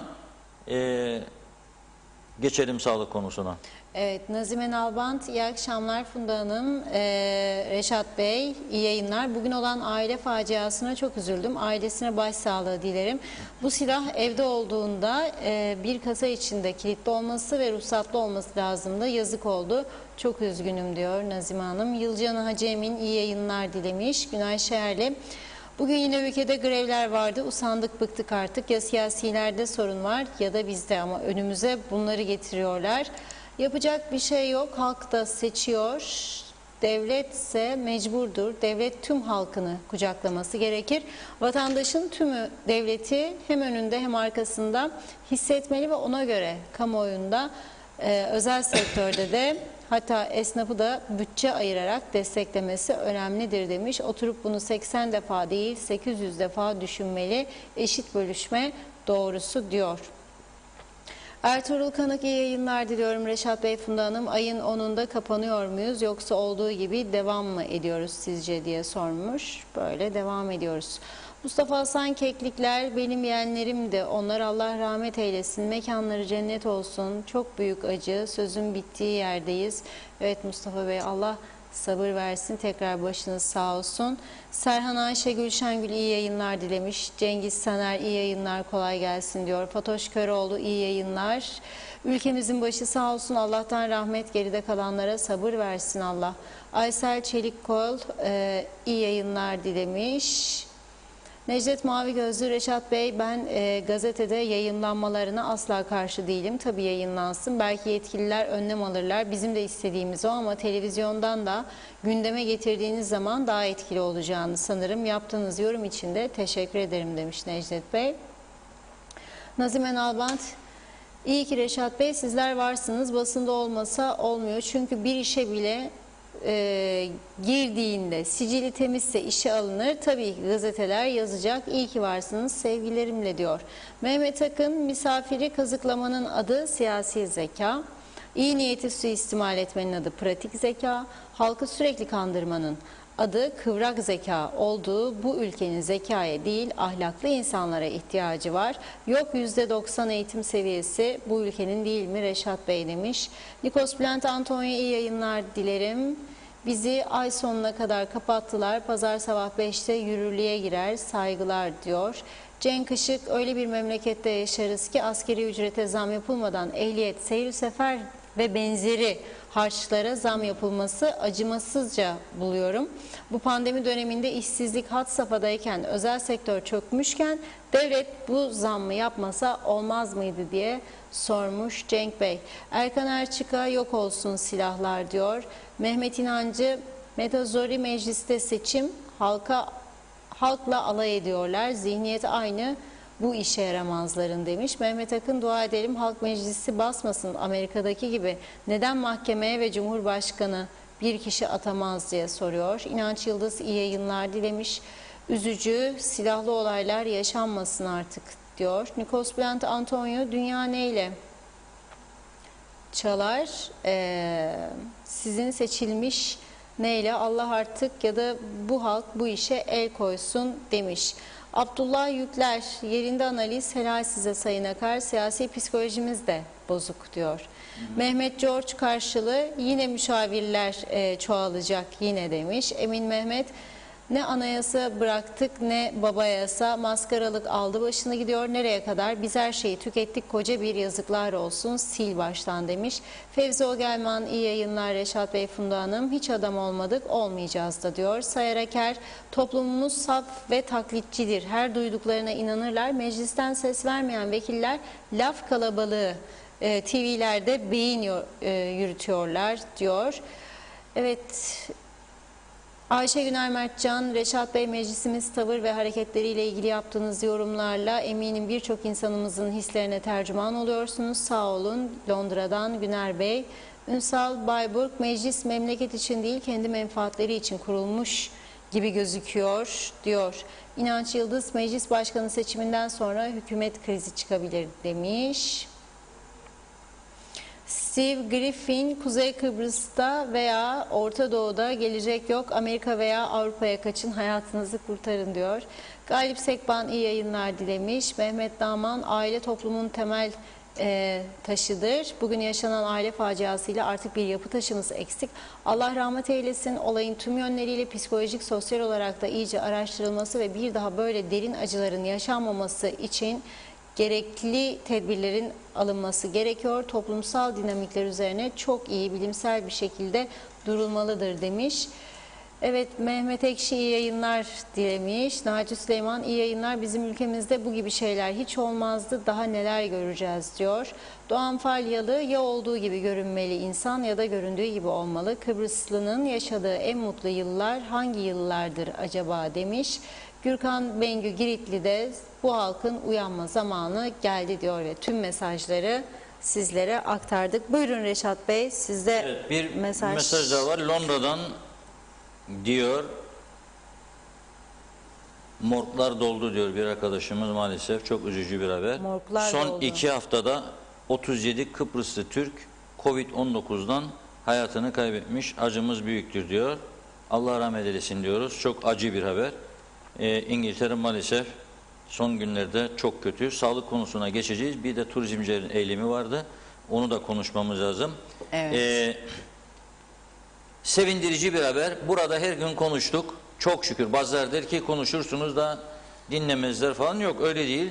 Hiç olmazsa zaman zaman dinliyorlar yahut da etkileniyorlar diyeyim. O da sevindiricidir. Kamu Hizmeti Komisyonu hani ay sonu, Ocak sonu açabilirim minhalinizi falan eleştirdik kaç gündür. 17'sinde açacağım demiş Kamu Hizmeti Komisyonu. Çok şükür. Yağmur duasına yaptığım gibi bir de hemşire alma duası yapmam lazım ama bir şeyler yazayım önce de haftaya okurum o duayı burada. Mart 2021'e ertelenmiş hemşirelik yüksek hemşire sınavları ama Sağlık Bakanlığı'nın elzem ihtiyaç duyması nedeniyle 17 Ocağı almış. Mart ayından beri bir yıl oluyor. Pandemi süreci var, kriz var, endişe var, tehlike var ama en güzel yol kapak kapıları, kimse duymasın. Çek memurları eve 3 ay, öde. Kapat dükkanları, aç bırak. Kapat otelleri, aç bırak. Kapat bilmem orayı burayı, lokantaları, meyhaneleri, şunu bunu. İşsizlik, fakirlik, fukaralık, her taraf darmadağın oldu. Şimdi hala daha bugün uyanıyoruz. Hemşirelik sınavı yapacakmışık. Yahu bak. 17'si. Buna da şükürler olsun diyeyim. Yani işte 9 gün kaldı. Da inşallah da erken sonuçlandırırlar. Da inşallah da erken alırlar da pandemi hastanemize de başlarlar çalışmaya. Da arkasından doktorlar da gelir. O zamana kadar benim bir önerim var. Bunu bir yetkili makama da söyledim dün. Ünlü Rum avukat Ailias Dimitriadis bir çağrı yapmıştı 2-3 ay önce. Dedi ki Lefkoşa Uluslararası Hava Alanı'nı pandemi hastanesi yapalım ve Kıbrıs Rumlar ve Kıbrıs Türkler ortak oradan yararlansın. Bu aynı zamanda güven artırmaya yardımcı olur. Anastasiadis buna sarılmadı, bu teklife. Neden? Elam korkusu var, korkuyor. Bir de kilise korkusu var. Ne münasebet. Ellerini Kipros bir tarafta, Durko Kipros bir tarafta, olmaz. İki ayrı ırk, iki ayrı din kabul etmez adamlar. Bu gerçek değil yani, bunu bilerek konuşuyorum ama buna rağmen de ne diyorum her zaman? Yani bu ülke bu şekilde de gitmeyecek. Bir çözüm olacak. Sağlama aldık mı kendimizi? Türkiye'nin garantörlüğü yanımızda olacak mı? Olursa sorun yok. İsterse dener bir daha. bize zarar vermeyin. O zaman bir çözüme gidilir. Çünkü bugün Sayın Mevlüt Çavuşoğlu da Türkiye Dışişleri Bakanı bir açıklama yaptı ve şöyle dedi: Türk halkı geleceğini Avrupa Birliği'nde görüyor. Bu çok önemlidir. Türkiye tarihsel olarak Avrupa'nın ayrılmaz bir parçasıdır ve Avrupa'nın ayrılmaz bir parçası olacaktır diyor. Bunu Türkiye Dışişleri Bakanı söylüyor. Bizim dış politikamızı yürüten, yönlendiren kişi olarak demek ki bizim de Kıbrıs Türk halkının da geleceği Avrupa'dır. Zaten Avrupa toprağı üzerinde oturuyoruz. Şu anda da Avrupa'nın normlarını uygulamıyoruz işimize gelmediği için. Çünkü önlem almak lazım. Şimdi Hasan Hacı Efendi'yi mutsuz mu edeceğim ben şimdi? Salhaneleri kapatırsam, mezbahaları ikiye düşür durum tarafında. Bana da dedi 1'e düşür. Yapmadım. 70-80 tanelerde kontrollü kontrolsüz kes babam kes hayvanları gider. Şimdi yapacağım, oy kaybedeceğim. Hacı Hasan Bey'in mezbahasını kapatırsam olur mu öyle şey? Yakışır mı şimdi? Partimiz adamıdır da. Bir hafta meyhaneye dedik içtik Hacı Hasan Bey'ine. Olmaz ya. Tabii olmaz ama yaptıracaklar bunu bize. Söylüyorum. Şimdi bu havalanına biz neden sahip çıkmadık? Hayır, biz niçin konuşmadık? O havalanında bizim de hakkımız var. Neden Kıbrıs Türk toplumundan bir yetkili, bir siyasetçi, sadece iktidara söylemiyorum, muhalefete de hiç hoşunuza gitmedi mi ya? Bu iş çözüm dersiniz, solcu kesimlere sesleniyorum. Da ne sarılmadınız bunun üstüne? Ne almadınız 4 tane pankart gidesiniz Birleşmiş Milletler'in önüne, bir de mektup al. Bir fırsat iki toplumu yakınlaştırma isterseniz atıl duruyor. Açın bunu. O zaman Avrupa Birliği mecburdur, Avrupa Birliği kaç para isterse verecek ve o hastane yapılacak da oraya 2-3 ay içinde de biterdi. 100 yatak 50-50 verirdi bize veya 70 onlara 30 bize nüfusa göre bakarsa ve orada bu iş başlardı. Yapmadık. Türkiye'ye geldi yaptık. 45 gün 60 gündür de hastanede bir şey yok. 17 Ocak'ta sınav yapılacak. Ne zaman alınacak, ilan edilecek, başlayacak? Eğitimden geçecek, iç hizmet eğitiminden. Geçirirlerse tabii bilmiyorum. Hadi kızım git başla da diyebilirler. Yani hadi kızım git başla da diyebilir. Başladığı zaman da çıkacak sonuçlara katlanacak tabii. Ne olacaksa olacak. Yani hakikaten böyle. Yani damardan kan almada bile yeni başlayan insanlar neler olabiliyor gördük, yani yaşadık hayatımızda, gördük. Yani onun için bir de o süreç olacak. Sonra doktorları falan nereden bulacak? Doktorlar siparişinden gelmez. Yağdır Allah'ım su yağmur den. Belki tesadüf ederse yağar yağmur. Ondan sonra dedin ki duam kabul oldu den. Ama yağdır doktor dediğinde yağdırmaz sana doktor. Ne olacak bilmiyorum. Yani enteresan bir durum. Hala da devam etsinler bu şekilde. Ve dün emin olarak söylüyorum bunu burada. Çok ciddi. Bu arada sağlık çalışanlarını yani eleştirmiyorum, yermiyorum. Başarılarını ihmal etmiyorum, kutluyorum. Hakikaten çok yoruldular. Bakanlıkta çalışanlar da, bakan da, müsteşarı da, müdürleri de yoruldular. Çok çalıştılar, çalışıyorlar da, ondan kuşkum yok. Ama organizasyon, planlama ve icraat farklı bir şeydir. Onu söylüyorum. Ve bir de ne yaptılar bu insanlara? Emin olarak söylüyorum. Mesela malzeme istiyor. Ne istiyor? Test kiti. 15 gün önce Sağlık Bakanı bana itiraf etmişti. Test kitimiz yok. Kızılay'la konuştuk. 20.000 adet. Ama tabii 20.000 adet de 2.000 yapsa günde 10 gün. Bitti çoktan. Şu anda Sağlık Bakanlığı'nın test kitine ihtiyacı var. Ve tavsiye nereye başvuracaklar? Maliye mesela sağlık müdürü ya müsteşarı ya bir yetkilisi bakan Maliye'nin bütçe müdürünü arar. Der ki ya o test kitimiz kalmadı, bütçede para istedik. O da ben karar veremem müsteşar karar veremem bakana. Bakan bakayım ben de başbakandan konuşayım da bakayım. Böyle mi sağlık yürütülecek ya? Böyle mi çözecek biz koronayı? Bu şekilde mi batıracak şirketleri? Bu plansızlıkla mı batıracak şirketleri, ülkeyi? Nasıl mesele bu? Ya bunu %100 emin olarak söylüyorum. Daha yeni konuşmalar. Bugün. Yok test kiti yok. Elimde diyor adam. Da ben aşı beklerim burada. Aşı bekliyorum. Buradan çağrı yapıyorum. Her şeyi bizden beklemesinler. 5-10 tane bu ülkenin aydın gören kendini insanı, iş adamı, varlıklı insan bir araya geliniz.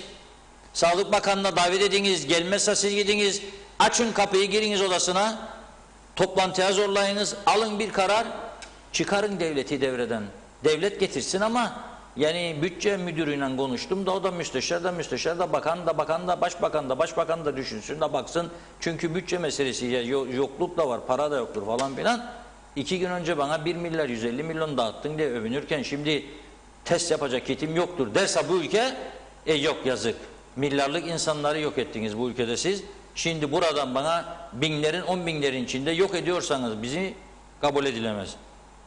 Neyse Rumlar o kadar önlem aldığı halde ciddi bir krizden geçiyorlar. Ve ne yapsın? Baktı gördü ki Rum lideri bu işte mücadele etmek yani sadece test yaparak ve aşılamayı da başlattım diyor. Son bir hamle bugün açıkladılar Bakanlar Kurulu kararı. Önümüzdeki pazar gününden itibaren 3 hafta süreyle sokağa çıkma yasağı koydular. Zaten 9'dan itibaren vardı bu. Onu yenilediler. Gündüzleri ise sadece izin alarak sokağa çıkabilecekler. Ek olan olarak alınan karar budur. Saat 21'den 05'e vardı devam edecek diyor. Gündüzleri ise 05 ile akşam 21 arası kişi başına günde en fazla 2 kez. Yani ben bir SMS atacağım. Hemen cevap gelecek bana. SMS atacağım. Polis de durda. SMS burada. Atacağım SMS'i diyeceğim ki markete gitmem lazım. İzin isterim. O da bana diyecek buyur Gannavros gidebilirim markete. Gittim geldim. İkinci ihtiyacım vardır. İlaç alacağım Esra'ca. İkinciyi de aldım. 3 yoktur. Gidecek gelecek kısa mesafede. Alınan önlemler bu. 3 toplanmalar halka açık ve sosyal içerikli etkinlikler yasak. 4 2 kişiyi aşmamak kaydıyla parklarda, sahillerde spor yapmak maksadı dışındaki meydanlarda, barajlarda, piknik alanında, marinalarda toplanmak yasak diyor. Temel hizmetler hariç kamu sektöründe ve yerel yönetimlerde görev yapan kişiler evden çalışacak. Temel hizmetler hariç yani kamu evden hizmet verecek. Bizim de e-devlet, e-KKTC, bilmem ne vardır. Nice varsa buyursunlar, kullansınlar. Bir haftadır barajlardaki su miktarını öğrenemedim. Şimdi iddia ederim bütün Kıbrıs Türk halkıyla açsınlar hepsi Cyprus Dams diye girsinler internetten canlı sayfalar var devletin hangi barajda ne kadar su vardır şu anda bulurlar. Ben bir haftadır Tarım Bakanlığı'ndan alamadım barajlarda ne kadar su var. Barajımız yok ya göletlerde olan olmayan gölet yarısı kurumuştur biliyorum. 18 gölet vardı. 8'i 9'u 10'u kurumuştur. Diğerlerinden su var. Merak ediyorum çünkü yağmur yok. Ne olacak sonumuz? Yani evet çok şükür Anamur suyu geldi akıyor ama gene bir arıza olursa ne olacak bu toplumun sonu? Duyarlı bir vatandaş olarak merak ediyorum. Bir de vatandaşa aydınlatmam lazım. Gazetede haberini koyacağım, televizyonda haberini koyacağım. Alamadım çünkü nasıl ölçerler? Benim tahminim denizin içine bir şey fırladılar. Ölçüm aleti. Sonra çekerler balığı oltadan çeker gibi bakarlar kaç metredir yahut da o şekilde herhalde. Yani onun için baraj attım oltayı çektim söyleyin bana ne kadar suyumuz vardır. Mesela Geçikköy barajını en mühimidir onu merak ederim ama Gönyeli'de var Kanlıköy barajı ne kadar su vardır? Değirmenlik'te var ne kadar su vardır? Tutuyorum mu zaten su bilmiyorum. Onun için Rumlar bu işi evden götürecekler. Ayinler katılımcı olmadan gerçekleşecek. Dua etmek isteyenler diyor, ibadet yerlerinde yalnız bireysel ibadet için ve gerekli sağlık protokollere gidebilecek. Nikah, vaftiz, cenaze gibi dini törenler ise en fazla 10 kişinin katılımıyla gerçekleşecek. Bizde yasakladılar ama bizde nikah yok. İyi de oldu bir yerde insanlar zora girmesin bu pandemi krizinde. Nikah yok bizde ama onlarda var. 10 kişiden fazla katılımcı olmayacak. O da iyi bir şey. Düğün yapacak. Bastiştir, bilmem nedir. Bir de davetlilere eziyet. Adam diyor pazarda bu hafta 4 tane davetiye var ne yapacak oğlum da. Biri diyor teyze kızı, biri hala oğlu, biri bilmem amcalar yakını. Ona da kacan, buna da kacan. Gitti bizim binlik. Maaş zaten 3.000, 4.000 bin gittiğinde ne yiyecek içecek adam? Onlar da bu işten kurtulmuş oluyor.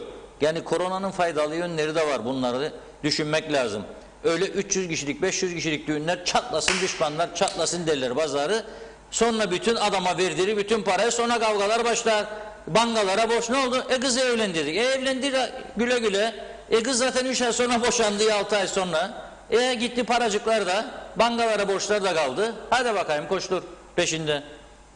Gitsin evlensin gençler, anne baba yanında, kardeşler, bitti bu iş be kardeşim. Ne uzadırık bu kadar.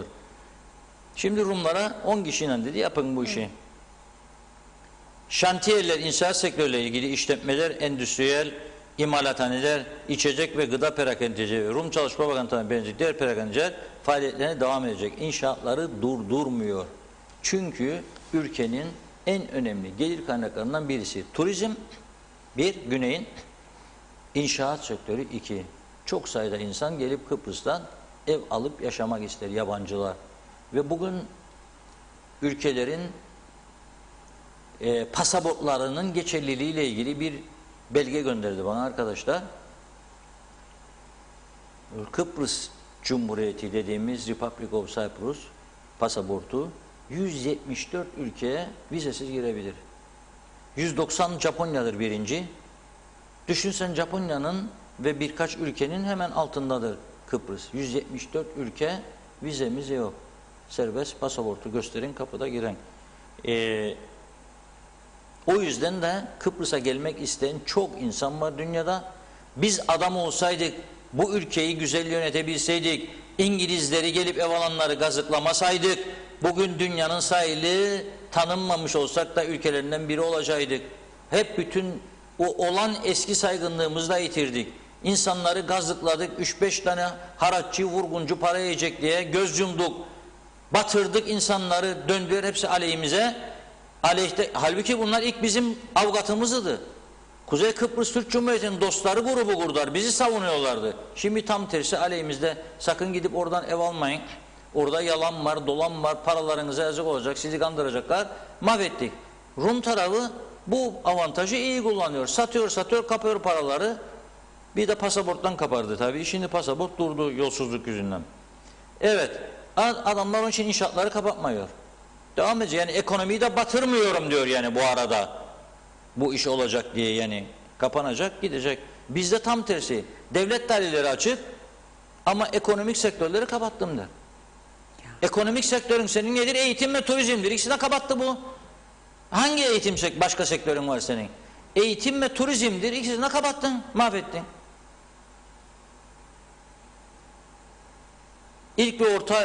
İlk orta ve yüksek öğretim kurumları uzaktan eğitim yapacak. Kreşler, okul öncesi kurumlar ve özel eğitim merkezleri açık olacak. Bizde onları da kapattılar. Hepsini batırdılar sağ olsunlar. Kaç tane varsa özel eğitim merkezi güm. Okul öncesi kurumlar güm. Kreşler güm. Birincilikteki spor müsabakaları seyircisiz gerçekleşecek.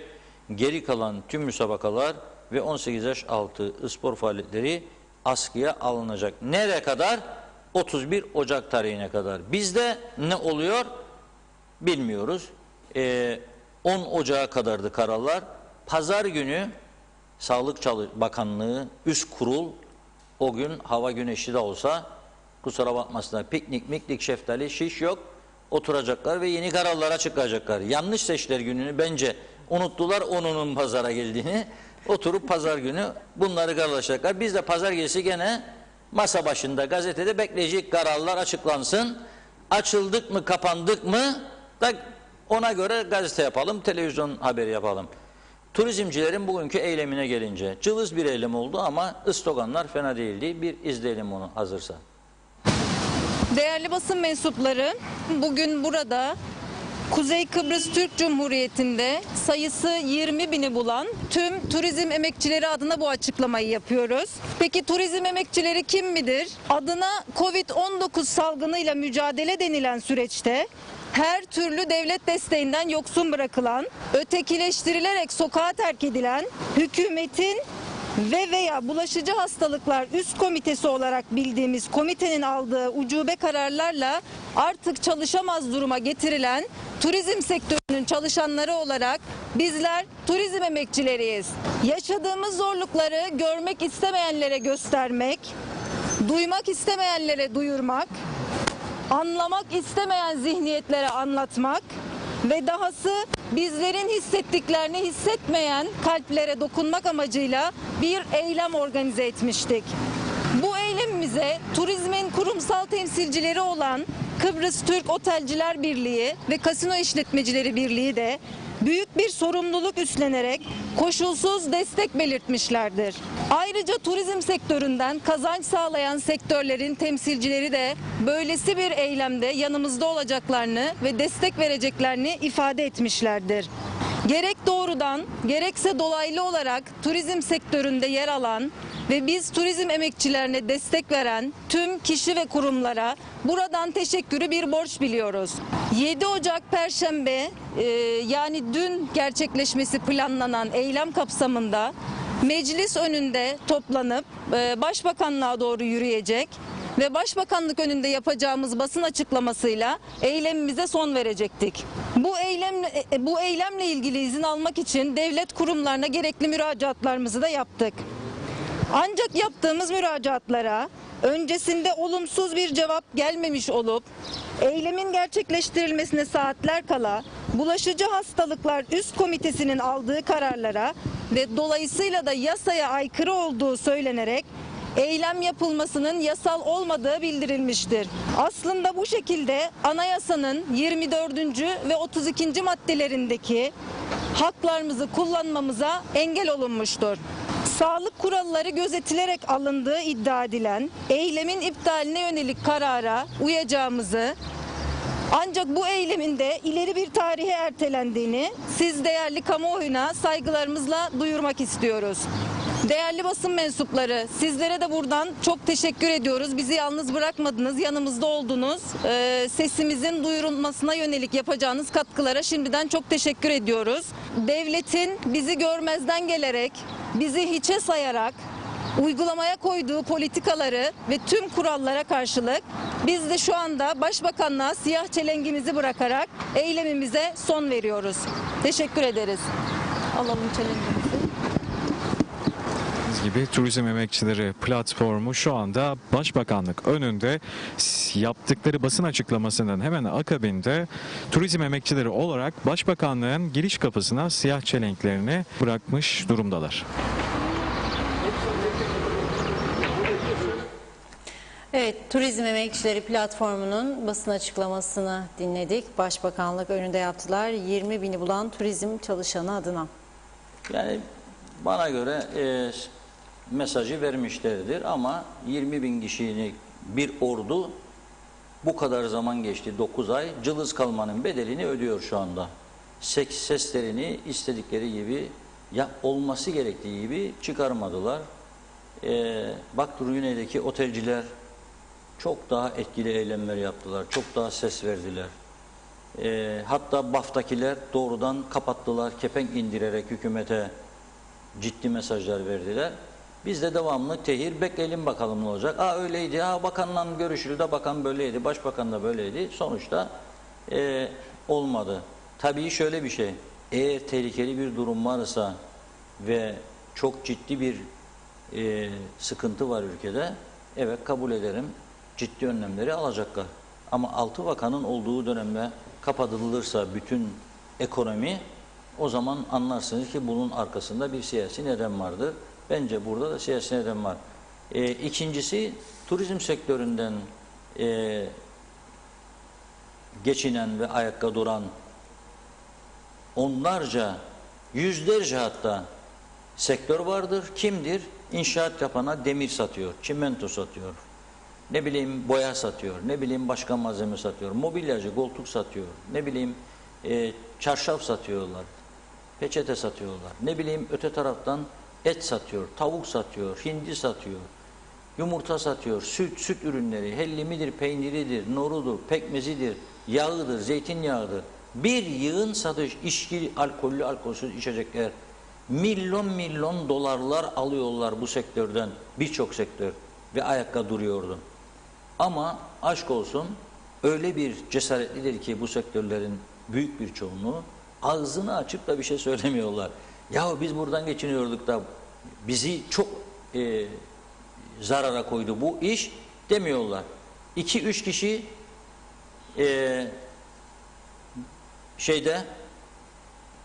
Kozanköy'de 10 kişi aile, onlar cesaretle konuştular. O 10 aile değil yani, köyden 10 kişi. Fırıncısı, hellimcisi, yumurtacısı. Onlar konuştu birkaç defa. Kırmızıgil et satışları konusunda konuştu. Başka da konuşan birini bulamazsın. Mikroon götürün uzadın, aman derler. Bırakın beni. 1-2 ay sonrasını da düşünmek lazım. Daha şimdi baş aşağı gider. Sonrası ne olacak?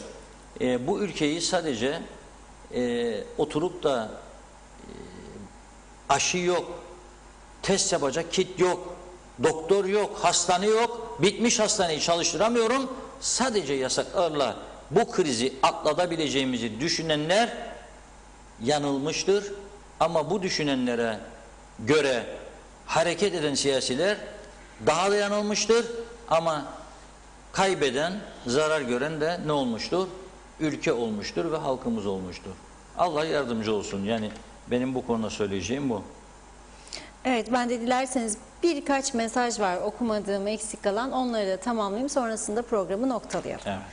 Evet, Ayşe Ömer Balkaya iyi yayınlar, iyi ki varsınız diyor. Emin Mehmet diplomasinin şahı Sayın Çavuşoğlu işini çok iyi bilen önemli açıklamalar yaptı.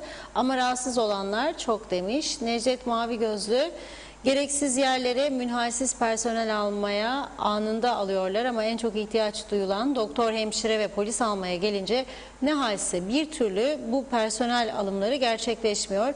Ağzınıza dilinize sağlık Funda Hanım, Reşat Bey. Hayırlı akşamlar, hayırlı hafta sonları dilemiş. Orhan Kuşaplı, meclis başkanı seçecekler. Resmiye Hanım'ı yapmak için Türkiye'den yardım istediler. Geliyorlar müdahale etmeye, gözüm aydın diyor. İrina Akmandor, iyi ki varsınız demiş. Emin Alev Türk, yalnız inşaat işinde işleyenler izinle çalışabilecekler Reşat Bey diyor. Evet, okuduk. Doğan Falyalı, sanki de bu ülkenin kalkınmasını, mutlu olmasını isterler de yok böyle bir şey, ispattır yapılanlar demiş. Taner Şah, düğünlerin yapılmaması bizim zararımızadır ama diyor. Mehmet Akın, devlet olsa bu gibi durumlarda olağanüstü hal ilan eder. O kadar özel hastane var, gel der, bir yıl mecburi hizmet yapacaksın der. Doktora iç sorunlarını çözemeyen bir ülke dış sorunlarını nasıl çözecek merak ediyorum. İşsiz kalan insanlar artık uyuşturucu satmaya, torbacılık yapmaya başladı. Korkarım bundan sonra asayiş olayları patlayacak, acil önlem alınması lazım diyor. Doğan Falyalı, yapsın nikahı aile arasında, 1 kilo lokum da dağıtsın, olsun bitsin. Eskiden de böyle yapılırdı bir zamanlar demiş. Kerem Kartal, iyi yayınlar. İngiltere'deki vatandaşlarımızı ve soydaşlarımızı Kuzey Kıbrıs'a yatırım yapmaya davet ediyorum. Reşat Bey selamlar, iyi yayınlar dilemiş. Mustafa Hasan Keklikler, vatanımız cennettir ama ne yazık ki değerini bilmeyiz. Halkımız kalmadı doğru düzgün, yönetim yok. Ben vatanımda yaşamak isterim ama iş yok, doğru düzgün maaş yok. Halkımız yarı aç, küçücük bir ülkeyiz. Kendi halkımıza sahip çıkalım. Bir düzgün Kıbrıslı yok, her yer yabancı. Nereye kadar gidecek bu düzen? Yazık, günah. Ben vatanımda yaşamak isterim, insan gibi yaşamak. Zengin yer içer yaşar ama fakir bakar. Bu lazım olmasın, ülkemizde hepimiz biriz sonuçta, hepimiz insanız. Bu yüzden insan gibi yaşamak bizim de hakkımızdır. Saygılar dilerim demiş. Gürkan Bengü Giritli, iyi hafta sonları diliyor. Mehmet İnancı, mutlu huzurlu akşamlar demiş. Son olarak TC Güneş, Sayın Reşat Bey çok doğru şeylere değindiniz. Teşekkür ediyorum. Turizmcinin sesi oldunuz demiş. Evet, bizler de çok teşekkür ediyoruz değerli yorumlarınız, katılımınız için. Evet Reşat Bey, son sözlerinizi alalım. Esnaf bölümünden biz de battık diyenler var, gördüm. Yani zaten başından beri esnaf en büyük desteklediğimiz kesim esnaf olmuştu. Evet. Oradaki tavrımızda bir değişiklik yoktu. Ama turizm olmazsa esnaf da canlanamaz. Bu da bir gerçekti. Aras'ta esnafı, Lefkoşa'da turizm. Mausa, Surlar esnafı turizm. Lefkoşa'nın Yenikent bölgesi son zamanlarda güneyden gelenler, yani gene bir şekilde turizm. Girne esnafı turizm, tamamen hepsi battı. Hepsi çöktü. Güzelyurt esnafı, öğrenci, eğitim, aileler, o da turizmin bir parçası. Eğitim turizmi, sağlık turizmi. Bu ülkede en iyi iş yapan kimlerdi? Tüp bebek hastaneleriydi. Geçen gün hastanede çalışanlardan bir tanesiyle konuştum. Haftada bir çalışıyoruz dedi. Ne oldu ya dedim. Dedi tüp bebek. Hani hasta yok yollar kapalı. Gelemiyorlar. Karantina var. Kimse gelmiyor. 14 gün karantina. Kim gelip girecek? Niçin bu insanlara yol açmıyor? Yani demiyor gelsin, yapsın muamelesini. Otelden hastanesine, hastaneden oteline, otelinden havaalanına. Ne var bunda? Bunu kontrol altında tutsan. Zaten bebek yapma için gelen insan korona olsa gelir mi? Bebek yapsın ya buraya. Akıl var, mantık var. Ama hep bütün şeyler ayaküstü kararlar ve kapatın gitsin. Bitirin, boşver, uğraşma, kalan yorma buna. Senin esas sorunun başkadır. Sen bütçeyi yaparken sağlık bugün en önemli noktadır. Sağlığa yüklenecektin sen. Bugün en önemli nokta sağlıktır. Sen sağlığa yüklenmedin. Senin derdin sadece ödemekte 13'leri ödedin, kurtuldun, rahatladın, olağan da verdin, Türkiye'den aldıklarını da verdin. Hadi bakayım, şimdi kit yok, aşı yok, doktor yok, hemşire yok. Ne olacak bu iş? Ne olacak? Allah yardımcı olsun diyorum ama esnafı her zaman en yüksek düzeyde destekledik. Bir de mesaj geldi, Ticaret Odası'ndan bir açıklama var. Ekonomi Bakanı'na yönelik, onun açıklamalarını eleştiriyorlar. Özellikle Oda Başkanı Turgay Deniz'e yönelik eleştirilerini eleştiriyorlar. Sayın Bakan'ın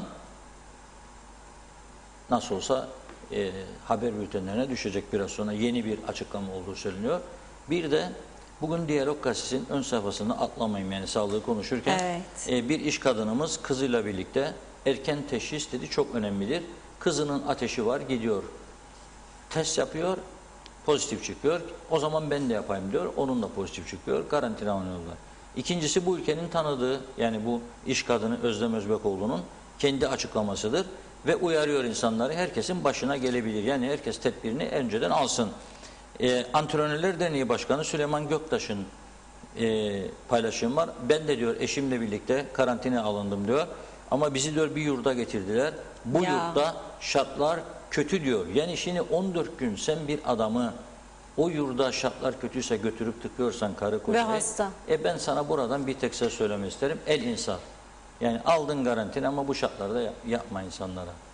Ha bu parayı ödeyemez devletin parası yok meselesine sığınırsa o da dediğim gibi üzülürüm. Devletin parası var.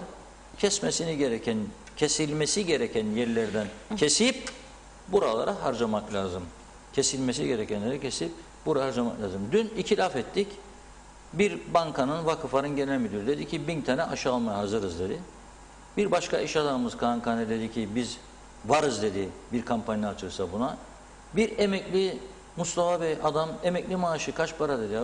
Adam dedi 1000 lirasını veririm dedi. Yani böyle bir ciddi bir girişim olsa büyük imkanlar ortaya çıkacak. Bir arkadaşımız dün beni dinlemiş. Dedi ki bana 50.000 lira veririm dedi. Açın kampanya 50.000 lira. Siz açacaksınız ama ben yok dedim. Biz Kızılay'da denedik. Boyumuzun ölçüsü aldık. Kapattılar da bizi dedim kıskançlıktan. Onun için dedim bizi sokmayın bu işe. Ama destek var. Bir de program başına söyleyecektim. Son 2 kelime. Çok mesaj aldım özelden de. Soruyor izleyicilerimiz ne oldu sizin görüntüler kayıyor. Bir de alt yazılar bile bulanık çıkıyor. Tam okunmuyor. Söyleyeyim onu biz de bilmiyoruz. Ekip gelmiş TürkSat'tan buraya BRT tesislerinde ayarlamalar yapmışlar. BRT'nin ayarlara dokunmadılar. En yüksek kalitede bizi dibe vurdular. 3 megabit'teydik ilk başladığımızda. Çünkü bizim teknolojimiz BRT'den geri değildir. HD'dir bizim teknolojimiz. Çok güzel yayınımız vardı. Sonra dediler ki ama işte bütün kanalları biz 2'ye indireceğiz. Kabul ettik eyvallah dedik. 2 gene ayarlarımızla teknolojimizin iyi olmasıyla gene biraz iyi seviyede görüntü verdik. Şimdi bu artık bu dibidir yani. Köy televizyonları varsa Türkiye'de bizden daha iyidir.